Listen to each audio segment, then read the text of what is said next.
Welcome, Elizabeth. Thank you so much for coming on Travel Connections. I'm so excited for you to be here. Oh, thank you so much for having me. I'm so excited to be here. Well, thank you very much. I had the pleasure of coming to your ranch this past summer and attending one of your gatherings, but most of our listeners not yet have been able to come to your ranch. Do you mind giving me a history on your family and the ranch, and then we'll move into all the wonderful things that you do over there? Absolutely. So, the ranch has been, it's in Southern California. It is right outside of Santa Barbara, so we're closer to the coast.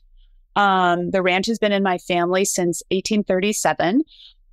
It was granted to my great, great, great, great grandfather. Yes, four greats, Jose de la Guerra, and it's been in our family ever since. So this is a ranch that has been worked and taken care of for a very long time. So I'm a seventh generation, and my boys, of course, we can all do the math, are eight. So it's been in our family for a very long time. We primarily are a cattle ranch. We raise cattle. The ranch is about 14,000 acres. So a lot of fence lines to fix. But it's just a beautiful, beautiful place in the world. Well, it is, and I had the privilege of seeing a little piece of it. Was it always as large as 14,000 acres, or did it grow over time? I mean, did you start that large?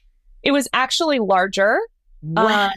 It was larger, but it was over time. There were, Lompoc, the town was kind of became a town, and different areas kind of became different places. And so there wasn't the road. There used to be an old stagecoach road that went through the ranch, and now there's it's not a highway, but it's a country road that now comes through. I remember a story at the gathering that you did say that, did they stop at your house, or did they, am I remembering that correctly? Yes. So at the ranch, so we have these ranch table events that you came to. I was so happy that you all could make it. And basically what I want to do is always bringing people to the ranch and really understanding the history of this area and how it all relates to food. And yes, and so there is a stop. It's my family's house. It's the headquarters of the whole ranch. I don't live in that house, but it's a beautiful old house. It was built in the early 1800s, and which for California is very old. You go to France, and they're like, "Oh, that is so young." But for California and California history, it's very, very old, and it's really a headquarters. It's the heart of the ranch. But it's really where everything started. And so it was a spot where people could stop on the stagecoach and have a meal. And there were meals at 6, 12, and 6. And there was a horse barn right across the street. You could leave your horse there, which we still use as our horse barn. And there was a blacksmith shop if you needed horses to be reshod or whatever.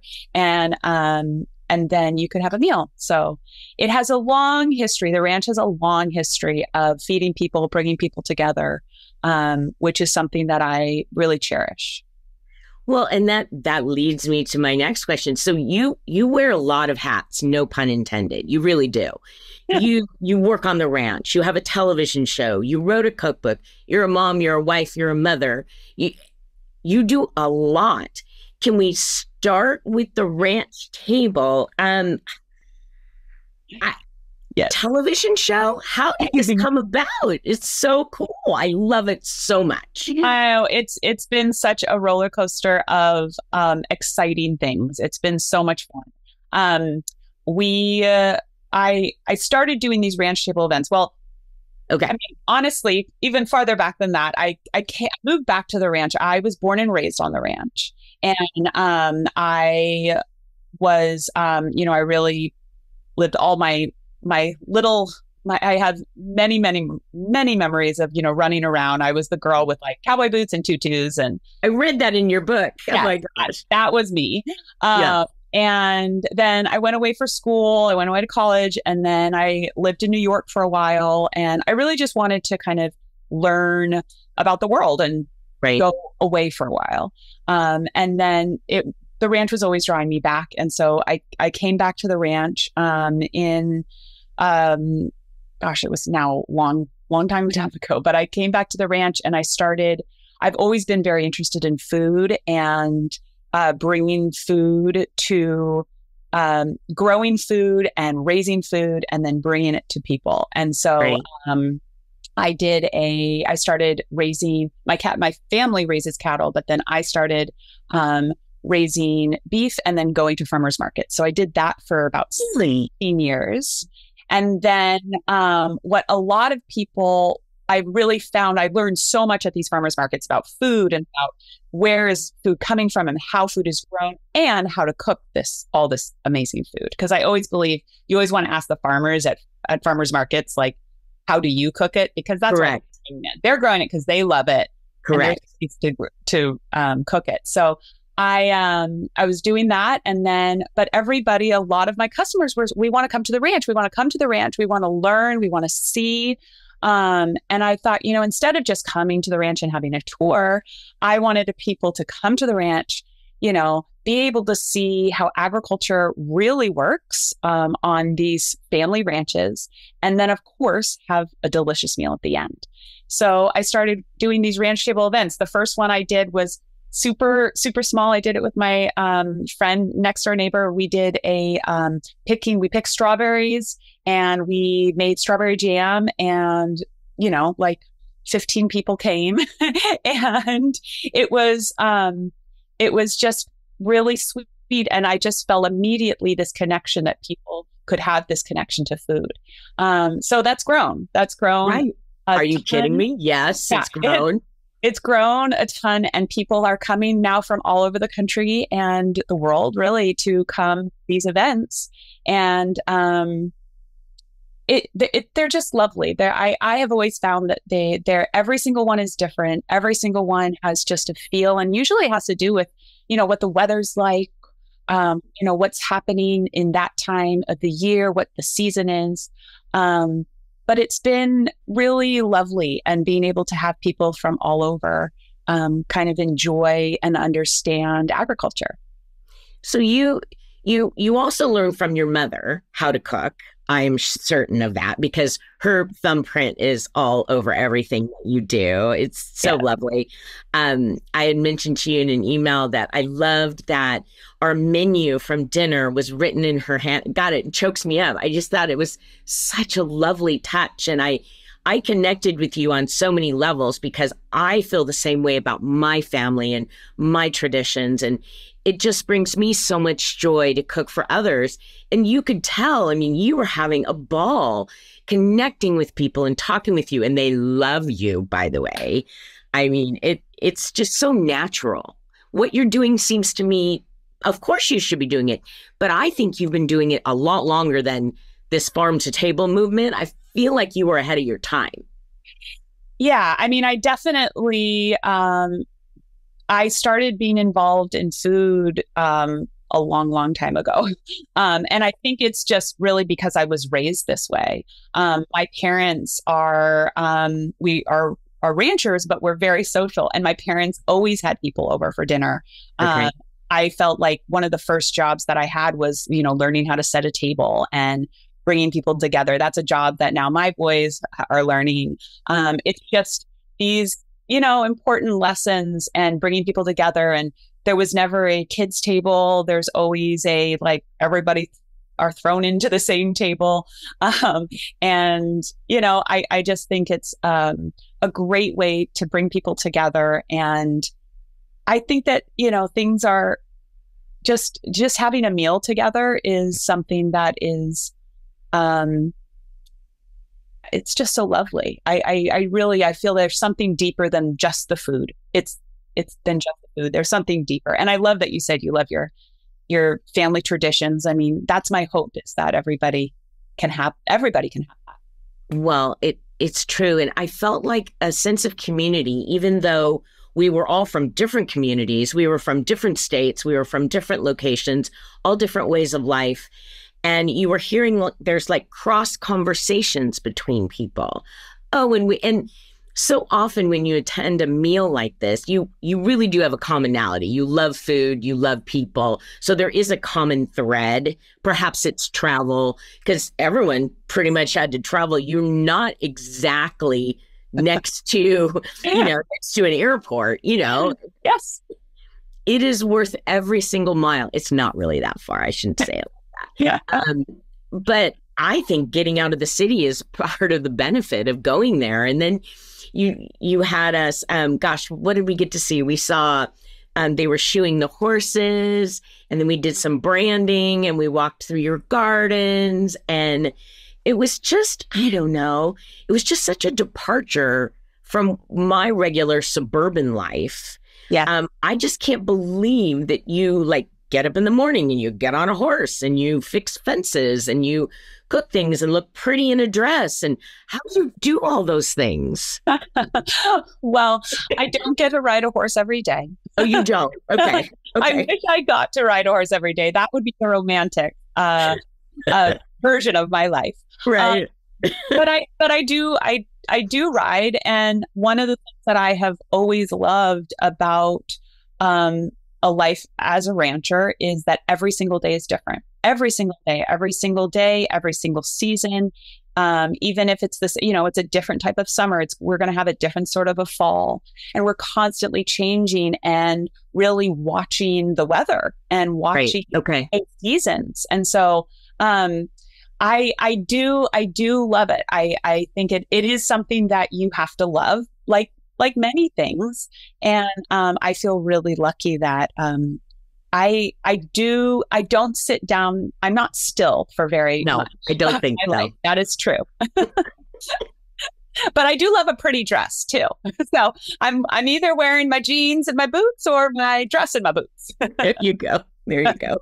Well, and that's what I found super fascinating, is that you've got all these facets to your life, and then you have this.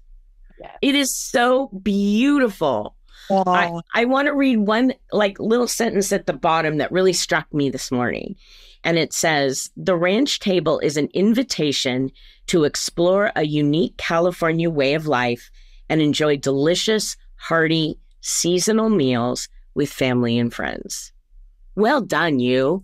This is absolutely fantastic. Oh, everyone should have one. So yeah, the book has been great. And to me, my real hope for this book is that it would inspire more people to cook and just have fun in the kitchen. I am a person, I didn't go to culinary school. I went to the school of learn from my mom in the kitchen and hang out next to the barbecue with the guys who barbecue.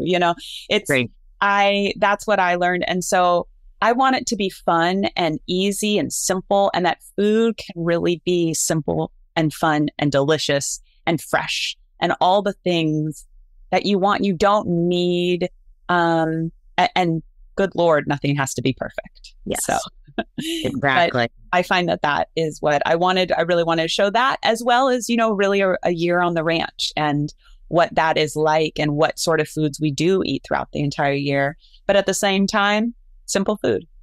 Well, and in California, because our weather is our weather. I grew up in Southern California, raised our kids, and now I live outside of Seattle. So our weather is different. I still think of myself as a Californian. But really, we're spoiled in California because you can pretty much eat anything you want all year round. People in other states cannot do that. People in other countries cannot do that, Wow. But I loved the seasonality of your cookbook, and I loved kind of tracing through it. That was quite an undertaking. Did it take you a long? I mean, that's a lot of recipes. Did it take you a long time? Yes. Yes. Yes, The answer is yes, it did. It was a project that I have been working on for a very long time, and I wanted to really show a whole year. So even through the photography. So I had my photographer come. This was not a weekend, or a week shoot. This No. was in a air conditioned studio. This Okay. was I had him come throughout an entire year on the ranch and really come to the events that we have. Yeah. And that's what I wanted to be true. This is my first cookbook, hopefully of many, Mhm. and I wanted to really be able to one tell a story about food and really hopefully inspire people to just enjoy and cook at home. Well, and I'm sure. And I did happen to watch a little bit about your book tour. How was that? Was that fun? Oh, it was so much fun. I had such a blast. It was great. And it was so fun to, I mean, yeah, we went all over the place. So You it was did. really, really fun. And Yeah. just to And have and I think no, no, no, I'm so sorry. no, no, no, no. I'm just was excited for people to be able, if they can't go to the ranch, perhaps they could see you at a bookstore or something and really kind of get the feel of your book and who you are and what you were trying to share and inspire. Yeah, it was great. And I worked with different chefs at different restaurants and they did a lot of the menus, and it was just it was really fun. So the book has been a, just a project, and I have it sitting right here. I That's know why I you're keep looking at staring it. I down. know. I have mine sitting here. Yeah, it's been really fun. I think with all of these things, with the book, with the show, what I have really wanted to do is try to expand so that those who can come to the ranch and actually get to, like, how you got to, check out. We brought a farrier who will kind of show people how we're shoeing the horses. I think that's an important thing to see. It's a whole other world to see, and be able to see the garden and talk to people about, growing vegetables. I think all of those things are wonderful. I want people, though, to also, if they're not able to come, that they could see this book, they can read this, cook from the book, and then the show also is hopefully able to, really spread that feeling that the ranch table is not something that's just here on the ranch. It can be really anywhere. You know what? I think that is an excellent way to describe it, because I don't live on a ranch, but I can appreciate what it feels like to live there and to work there. And, I was reading, there was a part at the end where you were talking about New Year's Eve, and you make a comment in the book about how your husband and sons, I think, went out to crack the ice on the water for the animals. And I was like, what? Who thinks of that? You do. You're ranchers. I found that so fascinating. And we're in California. Think of those that they do in Montana. Imagine. Oh my God. Yeah. You know what? I love Montana, but I don't think I could do the winters there. I don't know. I think it would be really, really hard. So when you do your gatherings, how do you do your menus? Do you wait for the farmer's market? I mean, are you serendipitous? How do you choose your menus for those events?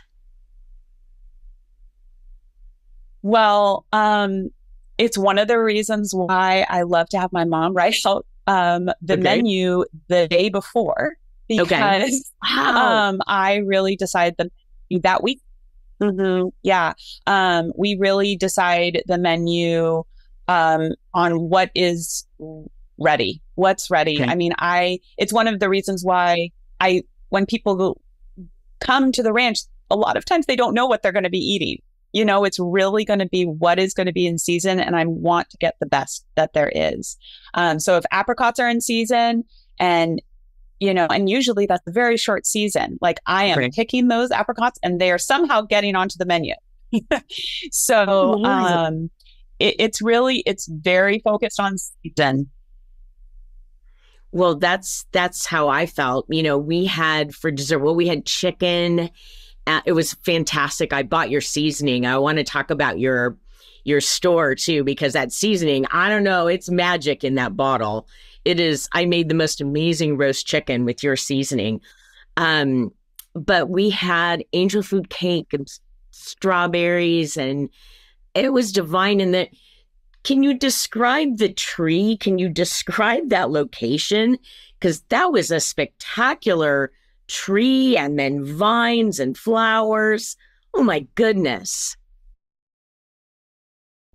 Yes, it's so beautiful. So we have the meals right by it's under this arbor. The arbor it's mainly grapes and wisteria. The grapes are about 150-year-old grapes.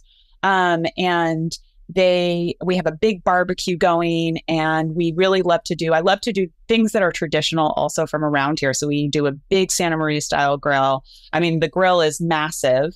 And we do big long table under the arbor. And I think I'm trying to think of which meal, but you probably had the barbecue chicken and a chimichurri sauce. I'm not quite sure. I can't remember all. You can't remember them all. But I'm trying to remember. I think I even have that rest. Oh, you know what? Look, I had extras. This was it. This was the menu. See, I love Wasn't that it? so much. Yes. It's so beautiful. It was so unexpected. This was the menu, wasn't it? I think you did. I think you did. Yeah, July. Yeah. That's what that is. So, yeah, we tried to do things that are just, I go to the farmer's market, I look in the garden, I look on our orchard, in our trees, and that's where I figure out the meals. You know, that's a dream for me, honestly. I don't live with an orchard. I don't do that. I can go to farmers markets and I can buy things that are seasonal. But I did actually plant a small garden, a kind of a raised garden where I have like 4 kinds of tomatoes and lettuce and some zucchini. I get such a kick out of using my own tomatoes and my own lettuce. It just makes me super proud. So yours is on a much grander scale, but I love it. Yeah, it's great. It's so fun. I love it. That's true. Well, you know, Elizabeth, this podcast is about the connections that we make when we travel. And you are a personal travel connection for me. I actually planned my entire trip around coming to your dinner. And it was a joy. You know, I didn't know you did these. And then I got on your newsletter. Hello, hint, everyone, you need to get her newsletter so you know what's happening in your world. And we just planned a Santa Barbara County coastal trip with my son and daughter-in-law. And we went to wineries and we ate at great restaurants. And it was super casual. I pulled out cowboy boots that I bought in North Dakota. And it was just such a lovely time. How do you feel when you travel? Do you make connections also when you're out and about? I don't even know if you get a chance to travel because your ranch and life is so busy. I love traveling. I wish I could do it more, but I plan to do more later on. With the kids now, though, we're deep in it. But when I travel, yes, I think making travel connections is the best. My husband always laughs because we can't move very far because I love stopping and talking to everyone. I think not only are you making those connections, but I just think that people are actually, even if they're from such different cultures, there is a connection there. And it's actually pretty quick. You can find it pretty quickly with a lot of people. And I've always loved that about traveling. And that's why I love your podcast, because it really inspires people to have those connections. And I think we can all learn from it. I feel the same way. I feel like the world is sad in certain respects, and there's a lot of hard stuff going on. And I feel like if we can get out of our own little bubble and we can connect with other people, I think it would be a happier place. And so I love that about your gatherings, and that's kind of bringing me back full circle, is that you are bringing people in from all over the place, and we're having this divine food that's seasonal. And you can tell I'm a huge fan of what you do. I think it's important. I really do, because if we go back to the basics, to family and tradition and love and hugging and all of those things. You know, COVID was hard, wasn't it? So hard. It was so hard. And I'm just so excited that these kind of gatherings are happening again, right? Yes, me too. Me too. I mean, I could not be more joyful about it. And because it felt so lonely for so long. And now I just feel like there's just we should celebrate to be together. That's a joyful thing. Also celebrating different generations being able to be together. You know, I love that we live down the road from my parents, and having my boys be able to know them, and we can all sit around at a dinner table. We try to have dinner every week. We've been trying to have dinner once a week just to like get people together. I always feel happier after these gatherings and having people come from all over. And you are right. There is a like-minded. They're excited. There's adventure. There's food. Yeah. But there is this connection where people have told me that, we've made this connection with this person. Did you sit us together, right. on purpose? And like, I have no idea. I just write name tags and put them on the table. Like, that's what we do. I can't be held responsible. But I think it's because we all love the same things, and we are all there to be happy. Well, does the ranch ever have downtime where we're kind of moving into winter now? Are you guys crazy busy 12 months out of the year, or do you have a little bit of a lull? I would maybe right now it was a little bit of a lull right now because we are calving. It's our calving season. So we Something are new for me. Yeah. So this is when all of our mother cows have their calves.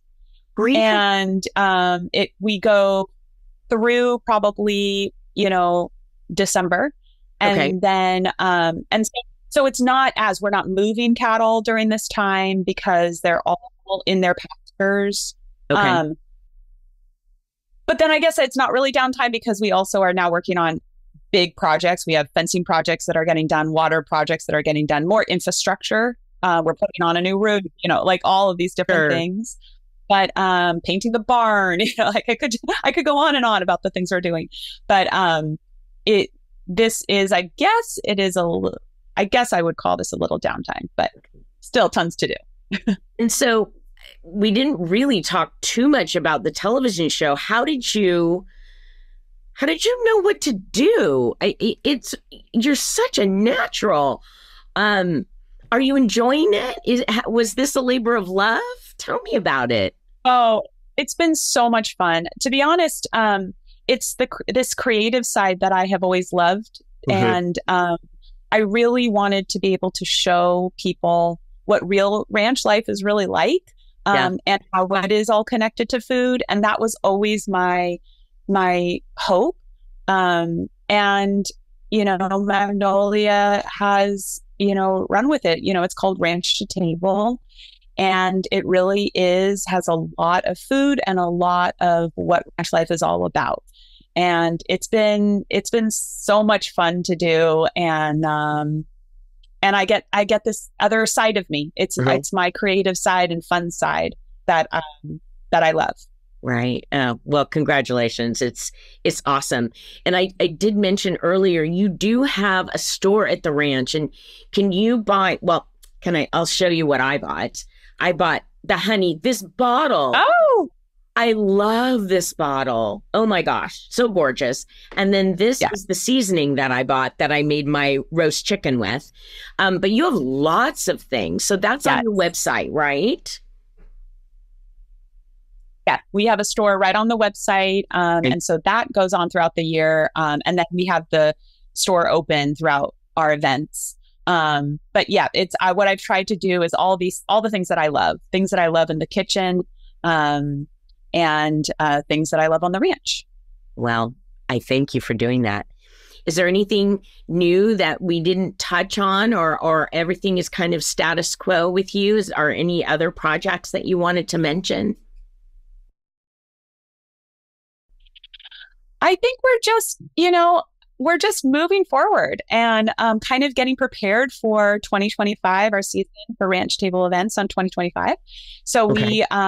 we released that, I believe, on the 18th of November, Okay. and those will be released then on 2025 for our 2025 calendar of ranch Okay. table events. That Okay. wasn't very clear. So basically, November 18th, we are releasing the dates for The dates. 2025. And so I'm really excited about that because we're kind of putting those together and figuring out, the themes and what I want to focus on in each one. Mhm. And I always just get so excited. Well, I'm excited too. I mean, I hope to return. I don't know if I'll be coming in 2025, but I know there's going to be a lot of listeners. And may I suggest to the listeners that they make the reservations quick because you're too modest to say that they do sell out pretty quickly. So I'm excited for you and to have a whole new set of people coming and more things to share with them. And I just really appreciate you taking the time to come talk to me about the ranch table and spread your sunshine. I just thank you very much.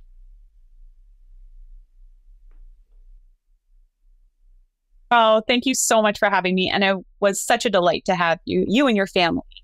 Thank you very much. It was a wonderful Oh first no, experience. sorry, did I lose you? No, I can see your face. We had a little trouble with our Wi-Fi, I think. But thank you. Thank you so much for coming on Travel Connections. You're a delight, and I wish you all the best in the world.